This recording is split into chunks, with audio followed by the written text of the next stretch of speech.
Imagine that we are in a country with lots of monkeys that compete with humans for their livelihood. Yet, we provided food, housing, and healthcare to these monkeys and treated them just like humans. But all this was at the expense of humans. We didn't balance out the care for humans with that for animals. Consequently, monkeys multiplied and humans died off. Would that be ethical? And what does this have to do with atheism? That's what we'll find out in this episode. The Journey of Certainty: Darwin's Bullet Against Humanity, Part 1. Atheism and the World of Monkeys.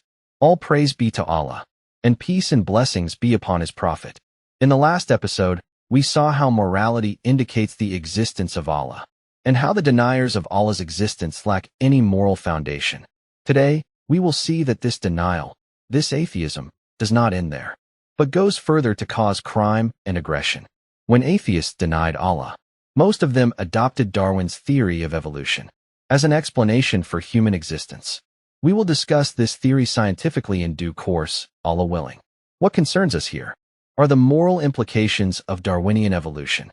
To see, for those who adopt evolution as an alternative for Allah's existence, has evolution provided them with any basis for morality?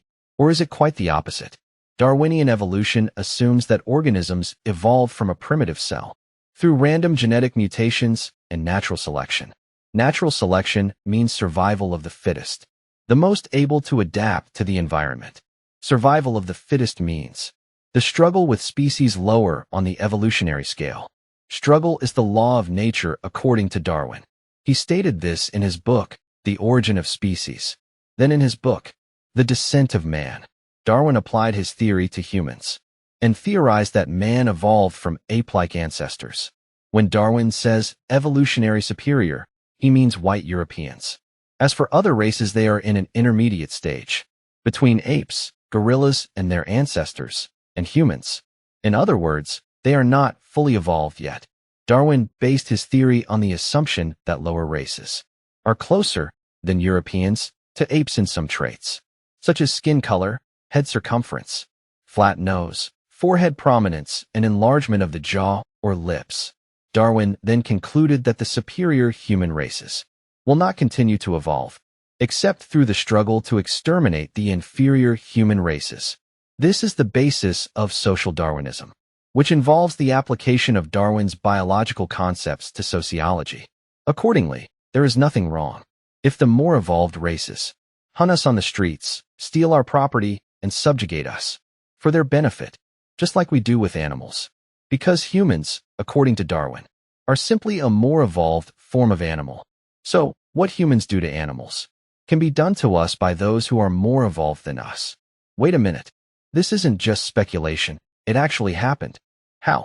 In his book, The Descent of Man, Chapter 6, Charles Darwin says, at some future period, not very distant as measured by centuries, the civilized races of man will almost certainly exterminate and replace the savage races throughout the world. The Arabic translation of the previous sentence. With this concept, Darwin fired his bullet at humanity, and Europeans based their genocide and ethnic cleansing campaigns on this concept, especially against Africans, Native Americans, and Australian Aborigines, considering them closer to animals. In the Darwinian view, it is true that many criminal acts were committed before the propagation of Darwin's theory, but evolution relieved the conscience of the criminals by providing scientific justification for their crimes. So, they persisted in their criminal acts and escalated the frequency. The record of crimes is too large to be addressed here, but some examples may provide a good idea. After the publication of The Theory of Evolution, campaigns were launched to exterminate Australian Aborigines. In the late 19th century, the vice president of the Royal Society of Tasmania, an island in Australia, James Bernard, wrote in 1890, "It has become an axiom, according to the law of evolution and survival of the fittest, that the inferior human races must open the way for the superior races." We will provide the links for the information we present, as the facts are shocking and almost unbelievable. Moreover, the campaigns included kidnapping Australian Aboriginal children and sending them, in large numbers, to natural history museums in America and Britain to determine whether they represent the missing link between animals and humans in the evolutionary path. The Australian Prime Minister, Kevin Rudd, apologized to the stolen generations on February 13, 2008. The headline ran as follows: The National Apology from Kevin Rudd to the Stolen Generations. This is in addition to forced sterilization, which was carried out by Darwinists across the world, against less evolved races, or those with undesirable genetic traits, because they were a burden on nature. Thus, their progeny must be halted through sterilization to make them extinct, and improve genetic traits, what is known as eugenics.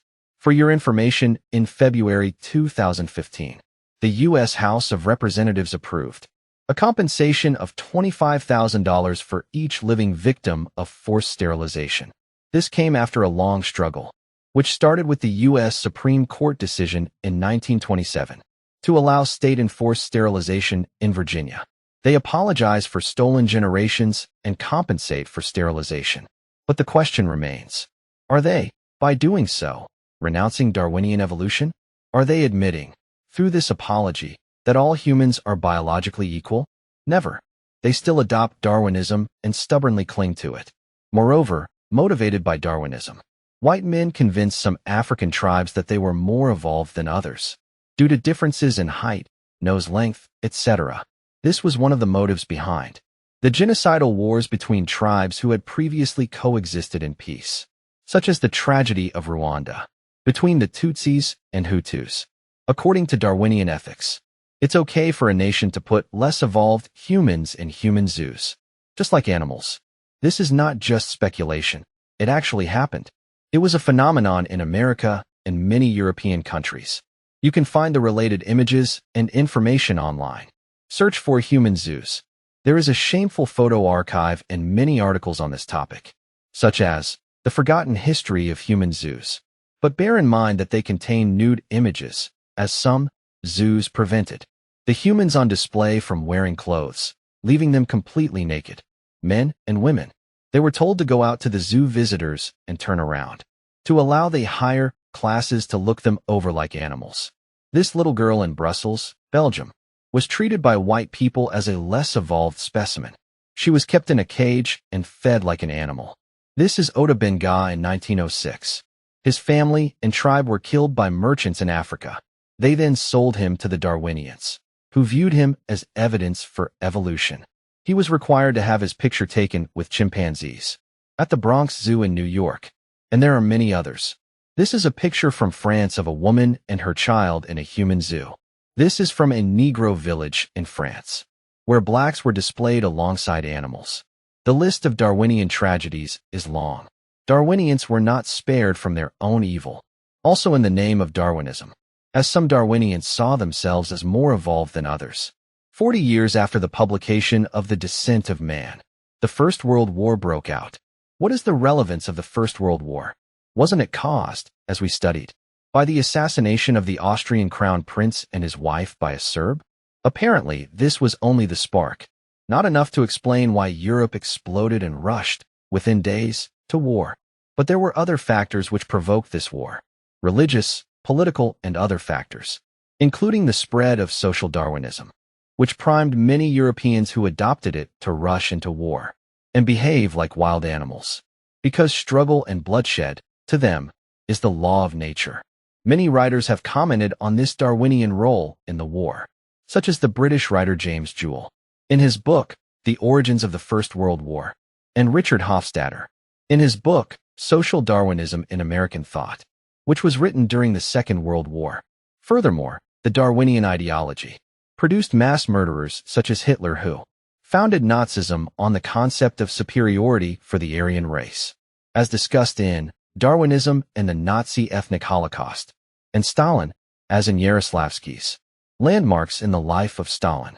Yaroslavsky states, at an early age, and while he was still at the ecclesiastical school, Comrade Stalin showed maturity in his critical thinking and revolutionary feelings, as he read the works of Darwin and became an atheist.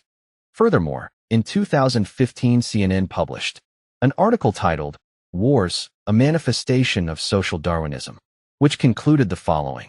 With social Darwinism at play in the jungle of international politics, wars seem to be inevitable. Here, an atheist might say, but there are countless wars for religious motives. First, This comparison with religions in general does not concern us. Religions may be true, distorted, or invalid. Yet we say, we are discussing Darwinism, in which war is a goal in itself, without any ethics or regulations. This is not Darwinism malpractice, but Darwinism itself, at the root of the ideology. As for war in Islam, we'll discuss later inshallah, whether it's a goal in itself, its objectives and ethics. Peace be upon you. What values are many Darwinist atheists advocating nowadays? Freedom, equality, human rights, women's rights.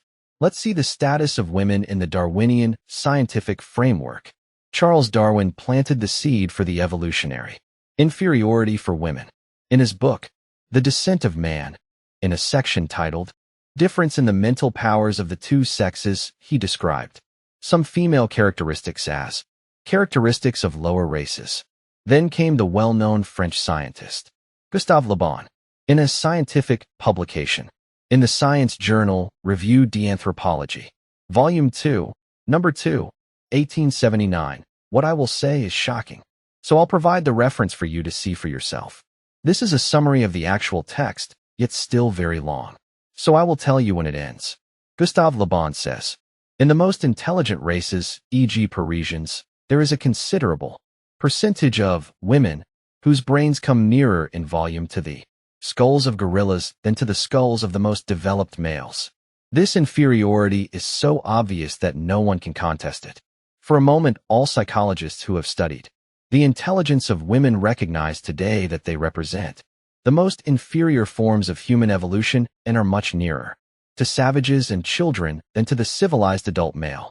Without doubt, there exist some distinguished women, very superior to the average man, but they are as exceptional as the birth of any monstrosity, as, for example, of a gorilla with two heads. Consequently, we may neglect them entirely. This is the end of Le Bon's quote. I apologize to my female viewers, but I'm just the messenger. Dr. Jerry Bergman wrote several articles to highlight the inferiority of women concept in Darwinism. They are all summarized in the book, Women, Between Darwinism and Atheism. I think it's clear now that, based on Darwinian evolution, which atheists adopt, there is no equality, no freedom, no human rights, and no women's rights. The values that they call to are demolished by their Darwinism. Now, dear viewers, let's engage in discussion with the atheist. Some atheists will say, we do not agree with all the practices that were committed in the name of Darwinism and atheism. Rather, we believe in equality among all mankind. But then, the question to them becomes, aren't you betraying your Darwinism? In this case, aren't you deviating from the scientific conclusions of Darwinism, in your perspective, by bowing to popular slogans such as human rights and women's rights? Based on your Darwinism, you must abide by your belief in the survival of the fittest, nature's law, which brought you to this life. You should not betray blind Mother Nature, that brought you to existence, or put any obstacles in her path, to select the fittest. In Darwinism, there is no justification for moral values. Rather, the Darwinian struggle requires the races that consider themselves superior to be selfish, greedy, monopolizing, to attack the inferior races, exterminate them, and reproduce at their expense. You, atheist, have one of two options. You either follow your aforementioned predecessors and their criminal legacy. I mean moral legacy per your Darwinism. Or you acknowledge the existence of inherent moral values and original equality among humans, and reject the previously mentioned Darwinian practices. But then, you would be contradicting yourself, as, in your materialist worldview, there is no place for values as discussed in the previous episode, and borrowing morals from outside your materialistic viewpoint is an implicit acceptance of the failure of your materialistic Darwinian viewpoint, and an admission of its inadequacy for human needs. Thus, when you, the atheist, adopt human values in dealing with other races without discrimination, and adopt the value of mercy towards the weak, you are committing immoral acts, per your Darwinistic viewpoint, because, as per the example we gave earlier, you allowed lower species in the evolutionary ladder to reproduce at the expense of higher species. If we take care of monkeys at the expense of humans, it would not be a moral act. Your Darwinism makes your mercy towards other races the weak and the disabled immoral. Listen to your scholars who remained true to their Darwinism and did not contradict themselves. According to Herbert Spencer, the idea of providing preventive health care, state sponsorship of health care, and vaccinating citizens is contradictory to the basic principles of natural selection, as is supporting the weak and trying to protect the sick to ensure their survival. These are your scholars who remain true to their Darwinism. How would you reply to them? On what basis? Would you fault them? What is your scientific justification for adopting good morals? Richard Weikart, in this regard, says Darwinism, or at least some naturalistic interpretation of Darwinism, succeeded in turning morality on its head.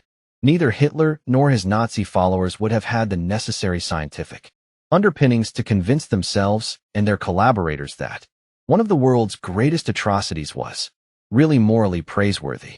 If you, Darwinists, equate the healthy and disabled, the intelligent and foolish, the male and female, what is your rationale for stopping at this point? Why don't you carry on and equate humans with chimpanzees, gorillas, and other species that are evolutionary close to humans, according to your belief? Especially since you don't believe in any distinctive spiritual value which differentiates humans from animals.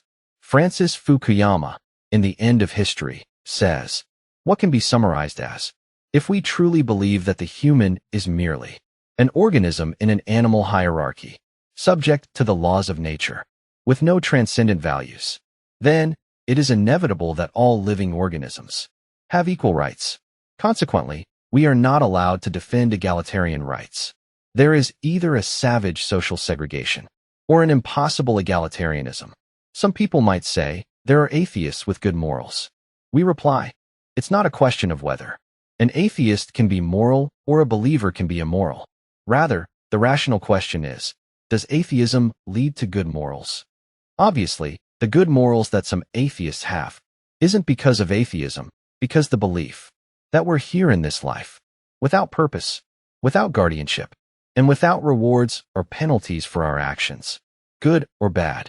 This belief cannot be a motivation for good morals. However, a person is affected by multiple factors, such as upbringing and the surrounding environment. An atheistic conviction isn't the only factor shaping a person's morals. In contrast, true belief in the existence of Allah, in the Islamic perspective, propels the believer towards the most noble morals. If a believer has bad morals, then it is due to a deficiency in his belief, and not because his belief caused or led to the bad morals. The atheist, however, is in harmony with his atheistic principles when he adopts the worst morals, and schizophrenically contradicts and betrays his materialism when he adopts good morals. The atheist might say, modern science helps us debunk errors in Darwin's theory, which led to segregation and racism, without tearing down the whole theory. Again, I reiterate, this is not the place or time to refute Darwinism. However, we will respond to this point by highlighting that Darwinism claims that all species, including humans, are constantly evolving. This necessitates the existence of a higher race and a lower race within the current human populations. This is indisputable among Darwinists. They might, however, debate the criterion for this evolutionary differentiation. Is it according to the size of the skull, the color of the eyes, frontal bossing, the size of the nose, intelligence, skills, psychological makeup, etc.?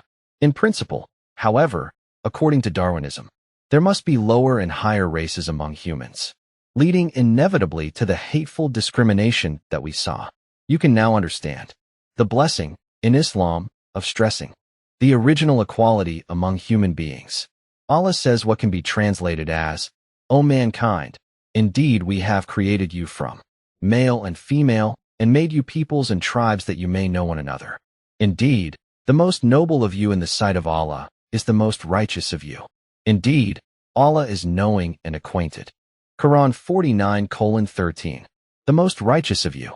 In Islam, the sphere of competition is in something people can strive to achieve. Righteousness, not skin color, size of lips, or shape of nose.